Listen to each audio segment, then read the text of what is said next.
De quoi je me mêle sur rmc.fr et 01net TV. François Sorel. C'est De quoi je me mêle et en ce 14 septembre 2018, je suis très heureux de retrouver pour cette rentrée Victor Jakimovic. Bonjour Victor. Salut François. Victor que vous retrouvez donc dans De quoi je me mêle à la fois sur rmc.fr en version audio et la version vidéo ici même sur YouTube ou 01nettv.com. Victor, petite sélection de produits high-tech pour cette rentrée, il y en aura pour tous les goûts et on va commencer par un sujet assez grave. Il faut savoir que même si aujourd'hui vous sécurisez votre maison, votre système domotique, alarme, etc., on peut le pirater. Il existe des systèmes aujourd'hui qui s'appellent des jams qui permettent de pirater tout ça. On va en parler parce qu'aujourd'hui, il existe un système qui va détecter quelqu'un de malveillant qui veut essayer de rentrer chez nous. Voilà. Ce qui m'a tiré l'oreille, c'est quelque chose qui s'est passé pas très loin de chez moi cet été en Bretagne, où il y a un concessionnaire automobile qui avait une belle alarme, une belle install, tout, etc. Il y a des concessionnaires en Bretagne, donc. Il y en a, Tiens, oui, ça, c'est quand même un scoop. c'est pas si désert que ça. Ah ouais. On peut acheter une voiture là-bas. On peut acheter plein de voitures. En tout cas, lui, J'adore taquiner Victor. il s'en est fait piquer 9. Alors que les clés étaient restées sur place dans le garage bien à l'abri. Ouais. Son alarme n'a pas sonné, on est rentré chez lui sans se rendre compte de rien. Voilà, et donc il est possible de pirater des alarmes Mais d'ailleurs, et de pirater des voitures. On le voit des fois à la télé, enfin il y a des reportages là-dessus. Aujourd'hui, il existe des boîtiers en fait, qui permettent de brouiller en quelque sorte les systèmes de voitures et qui permettent en fait de rentrer dans la voiture, de la faire démarrer sans clé et sans rien. Par exemple, 70% des vols de voitures... Qu'est-ce que c'est que vous avez en main là ? Ce que j'ai en main, c'est justement... Dans le micro. Un de ces objets, c'est un jammer. Un jammer, c'est un machin qui est conçu pour saturer certaines fréquences. C'est-à-dire que le truc que vous avez en main là, vous pourriez aller en prison pour ça. Ah oui, l'utilisation est interdite, la possession aussi, etc. Mais je prends le risque. Donc, avec ce jammer... Merci, c'est la dernière fois qu'on voit Victor dans De quoi je me mêle. Vous pourrez lui envoyer des oranges, on vous dira dans quel établissement il terminera. Ce jammer travaille sous deux fréquences qui sont 433, celui-là, 433 et 868, qui sont celles utilisées par la domotique. Quand vous êtes en Z-Wave, quand vous êtes en Zigbee, quand votre Netatmo poste central communique avec le poste extérieur, il utilise ces fréquences-là. Et donc ça, c'est capable de saturer, de brouiller complètement votre système et de l'empêcher de fonctionner, de l'empêcher de communiquer.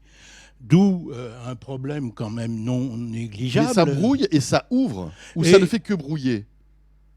Ça ne fait que brouiller et il faut se débrouiller pour ouvrir, mais à partir du moment où se débrouiller pour ouvrir, il y a des gens qui savent très bien faire ça. D'accord. Si donc vous avez, il faut pas que si cet vous appareil avez monté un système genre télécommande de porte qui fonctionne sur des fréquences de ce type, bien entendu, vous pouvez prendre la main sur le système de télécommande. Alors ce truc-là est complètement interdit. Donc on le cache et on n'en parle plus. On n'en parle plus, mais parce qu'on n'est pas là pour parler de ça, on est pour parler de la solution en quelque sorte. Voilà, alors ce qui est nouveau, c'est que la firme ZBlue qui a développé ce petit dispositif qui se branche sur une box domotique, sur une box Android, et qui est capable de détecter l'intrusion et de vous prévenir.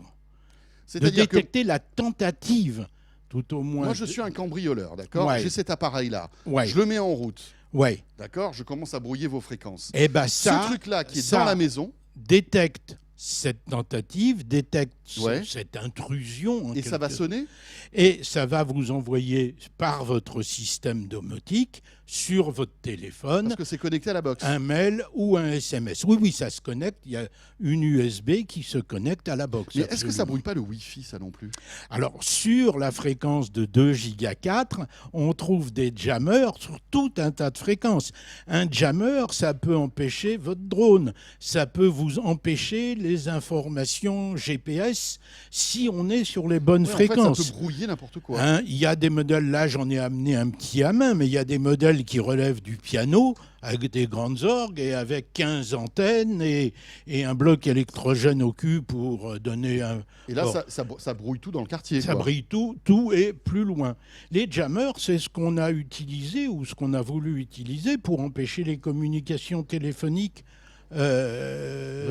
classiques. D'accord. Hein, donc, c'est tout. Ah, donc, cette boîte ZBlue sort ce dispositif qui vaut 129 €, mais encore faut-il avoir une box compatible, qui peut servir d'ailleurs ce petit bloc à d'autres trucs. Ah, il faut avoir une box compatible. Mais quelle box? Alors, les box compatibles à l'heure actuelle, c'est des box domotiques type JDOM, type iDomus, type Vera. Ça reconnaît les signaux de type Somfy et plein d'autres. C'est capable de transposer. Et les box Android. Bientôt, j'ai eu entre les mains un prototype que je n'ai pas pu amener ici parce que le fabricant voulait pas parce que ZBlue voulait pas que je le montre, mais j'ai eu un dispositif autonome, totalement autonome, sans box, qui devrait, lui, être disponible pour la fin de l'année et qui enverrait le signal, pour le moment, non pas à un téléphone, mais qui serait vendu avec une alarme, D'accord. 120 dB, ce qui, si on regarde les statistiques des compagnies d'assurance, les alarmes font fuir. Bien sûr. Mais oui. On évite. Parce qu'en général, un cambrioleur veut du silence et veut être discret. Et Voilà. donc, une alarme, c'est pas tout à fait le cas. Box autonome pour la fin de l'année de l'ordre de 200 €. D'accord. Ceci, le RF Player de ZBlue, vaut 129 € et ça marche parfaitement bien.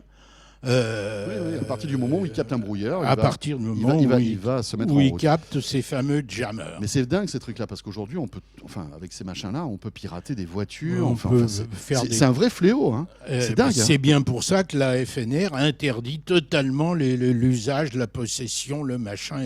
Bon. Victor, serrez-moi la main. Salut, J'étais ravi on de se vous voir une retrouve, dernière fois. Adieu. Merci beaucoup. Fresnes n'est pas très loin. Hein. Non, vous savez que non. c'est juste là, à quelques kilomètres d'ici. Florimérogis non plus. Hein.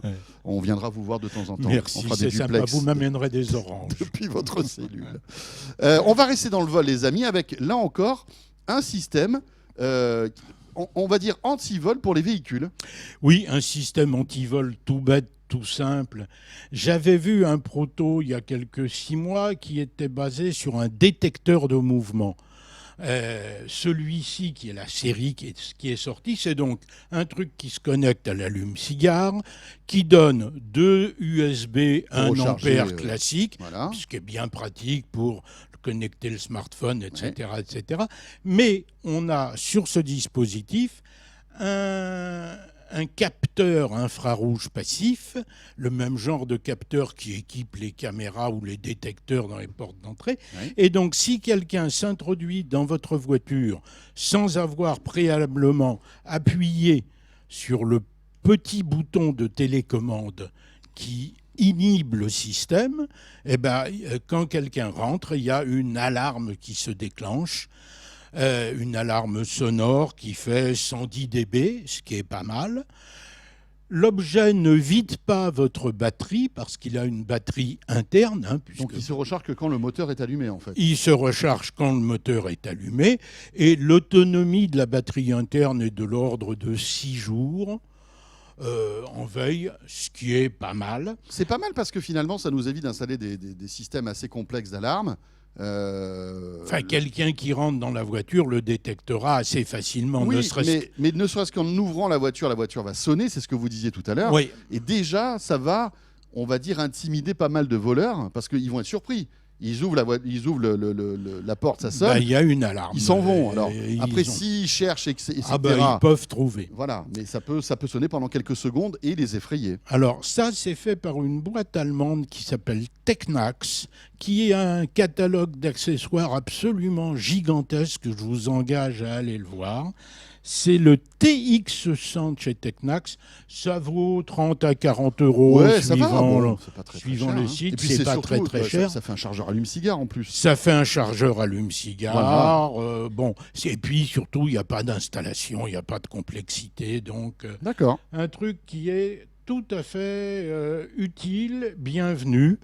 Et qui complète un peu nos problèmes de vol. Écoutez, on termine notre séquence cambriolage dans De quoi je me mêle pour enchaîner avec La médecine. séquence anti-apnée. D'ailleurs, je vous souhaite un joyeux Noël et une bonne apnée, car nous allons... Ça me fait plaisir. Nous allons parler maintenant d'apnée du sommeil, Ouais. qui est un vrai fléau, hein. Ah bah l'apnée du sommeil, c'est une... Rappelons ce que c'est, Victor. C'est quand Car vous en avez été victime il n'y a pas si longtemps. la nuit dernière, par exemple. Eh ben voilà. L'apnée du sommeil, c'est on arrête de respirer. Quand on arrête de respirer, qu'est-ce qui se passe? On manque d'oxygène et ça, d'une part, ça laisse des états de fatigue et ça peut aller très loin et éventuellement être très grave. En fait, c'est-à-dire que le corps malgré tout, notre corps se réveille quand on a une apnée du sommeil. C'est-à-dire qu'il va se rendre compte qu'au bout d'un moment...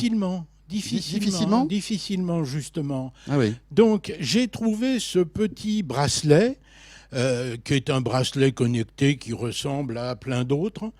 Mais la particularité de ce petit bracelet, c'est que, outre les classiques mesures de podomètre, de sommeil traditionnel, il est très axé sur la santé. Il permet, entre autres, de mesurer la qualité de notre sommeil. Le pouls. Oui, mais ça c'est classique, oui, des tas d'autres oui. le font. Il fait la mesure de pouls en permanence, ce qui est intéressant par rapport à l'état cardiaque. Il mesure le taux d'oxygène dans le sang. Et il mesure également les variations, les arythmies cardiaques. Alors, par la mesure du taux d'oxygène dans le sang, ils sont arrivés à créer un algorithme qui détecte les apnées du sommeil, parce que quand on respire plus, il est évident que le taux d'oxygène dans le sang baisse, et que cette détection va pouvoir éventuellement envoyer un signal qui va réveiller le sujet. Donc, je fais une apnée du sommeil. Cette nuit, à 5 heures, j'ai le bracelet. J'avais le bracelet. J'avais mis autoriser le réveil si le taux d'oxygène descend trop bas. Le taux d'oxygène est descendu. Et ça vous a réveillé comment? Ça vibre ou ça c'est vibre. le smartphone qui sonne? Ça vibre, comme d'ailleurs quand ça reçoit des notifications à partir du smartphone, des SMS ou d'autres activités. Donc c'est le premier bracelet, à ma connaissance, à faire cela. C'est le premier qui soit réellement très orienté médicales. Ouais, c'est quand même des données santé assez... C'est des données... Alors, ces données santé... Parce qu'aujourd'hui, pour détecter l'apnée du sommeil, c'est toute une pagaille, je crois. On passe une nuit à l'hosto, il faut aller à l'hôpital, une nuit à l'hosto avec des équipements, etc. Ça va révolutionner tous ceux qui sont victimes de ce type de désagrément. Ça détecte des choses. Derrière ça, il faut aller voir un docteur. Non, mais c'est un premier pas, on va dire. C'en est vrai aussi pour la mesure, les différentes mesures qu'il effectue sur l'état cardiaque. Bon, mais on va donc très au-delà de ce à quoi on était habitué jusqu'à présent. C'est une nouveauté. Ça vaut pas une fortune, ça vaut 80 €. On trouve le même boîtier sous différentes marques et sous différents noms, mais aucun ne possède le même logiciel. Précision d'ailleurs à propos du logiciel, c'est lui sur le bracelet qui conserve vos données de santé. Elles ne vont pas se retrouver quelque part en Chine, puisque bien entendu, ce produit est d'origine chinoise. D'accord. Oui, ça voulait dire par là qu'on ne va pas se retrouver avec une notification sur les réseaux sociaux parce que vous avez fait de l'apnée du sommeil cette nuit. Éventuellement. Et puis surtout, il est de tradition aujourd'hui de vendre toutes les datas possibles et imaginables. Mais là, c'est sécurisé. Alors, ça ne se trouve que le Go Sleep Care, 80 €, et ça ne se trouve que sur goconnect.com, qui est un site en France. Le logiciel est totalement francisé, très bien. Il y a un petit livret explicatif bien foutu. C'est une première. D'accord. Je peux vous dire que la mesure de détection de l'oxygène dans le sang, ça va venir sur des tas d'autres produits C'est une donnée qui est bientôt. importante aussi. Hein, C'est évidemment. une donnée pour les sportifs en particulier. Quand on a fait telle ou telle activité, quel est l'état? Exact. Hein? Mais on le voit, hein, d'ailleurs, la nouvelle Apple Watch qui a été présentée par Apple permettra, je crois que c'est pas tout de suite. Pas en France. Voilà, il faut des autorisations assez poussées. Il y a un électrocardiogramme à l'intérieur. Il y a un électrocardiogramme. Qui aurait pu imaginer ça il y a quelques années, quoi, qu'une montre pourrait proposer des électrocardiogrammes, c'est dingue. On enchaîne.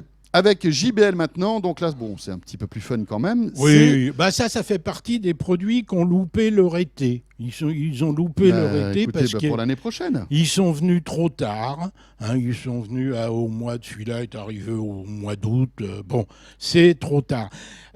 Une enceinte acoustique Bluetooth de plus, me direz-vous, quel intérêt? Bon. C'est une enceinte acoustique Bluetooth de plus, effectivement, mais celle-là a une particularité. C'est également... C'est pour mieux capter le Bluetooth, l'antenne, là? Non, c'est pour capter l'AFM ou le DAB. Donc le DAB qui est la radio numérique. La radio numérique. L'AFM est équipé de RDS, donc si vous avez calé en 1 RMC dans vos présélects, vous retrouvez RMC ailleurs, sans avoir besoin... D'ailleurs, on peut écouter que RMC, hein, d'ailleurs, je crois. Non, un peu plus, ils sont assez démocrates là-dessus. Donc on n'en parle plus. Alors. Bon, donc, c'est intelligent, surtout que jusqu'à présent, les postes avec DAB coûtaient relativement cher. Là, on a un truc qui est une bonne enceinte pour sa taille, mais c'est du JBL, on sait ce qu'on en attend. On a un poste radio. Alors vous me direz, je pourrais me servir de mon téléphone pour recevoir la radio et l'envoyer en Bluetooth. Ouais, mais il faut du Wi-Fi ou de la data. Si on est, je sais pas moi, en pleine campagne et qu'on capte la FM, on peut écouter la radio quand même. Bluetooth, mais c'est pas pratique. Et puis il y a des fois où on a besoin de son téléphone. Oui, mais encore faut-il avoir de la 4G ou du Wi-Fi pour capter les radios sur Internet. Absolument. Bon, là donc on a un système complet et 99 € pour un truc où il y a le DAB+. Le côté Bluetooth et la FM avec 5 présélections, aussi bien en DAB qu'en FM, c'est très bien. C'est pas idiot. Dommage qu'il l'ait sorti si tard, mais je pense que l'été prochain, on en aura d'autres. Et mieux vaut tard que jamais, bien sûr. On termine avec des petites powerbanks qui ont une particularité, Victor. Ah oui. Les gens qui, comme vous ou moi, utilisons des iPhones, on a parfois un peu marre d'avoir besoin de se balader avec 2 câbles s'ils utilisent des powerbanks. Il faut le câble Lightning, parce que chez Apple c'est du Lightning, et il faut le câble micro USB, parce que les powerbanks jusqu'à présent sont en micro USB. Ces powerbanks-là ne sont pas en micro USB. Ils sont en Lightning. Donc je prends mon câble Lightning que j'ai par exemple sur ma table de nuit, je le branche et je vais charger celui-ci qui est un 6000 microampères. Il existe également un 20 000 microampères qui, au lieu d'avoir 2 sorties USB, en possède 3. Microampères, vous dites, vous êtes sûr milliampères-heure. Bon. Je me suis dit milliampères-heure. Non, c'est la reprise. C'est la reprise, oui, bien sûr. Donc, ça vaut 65 €. Le plus gros, le 20 000, coûte une centaine.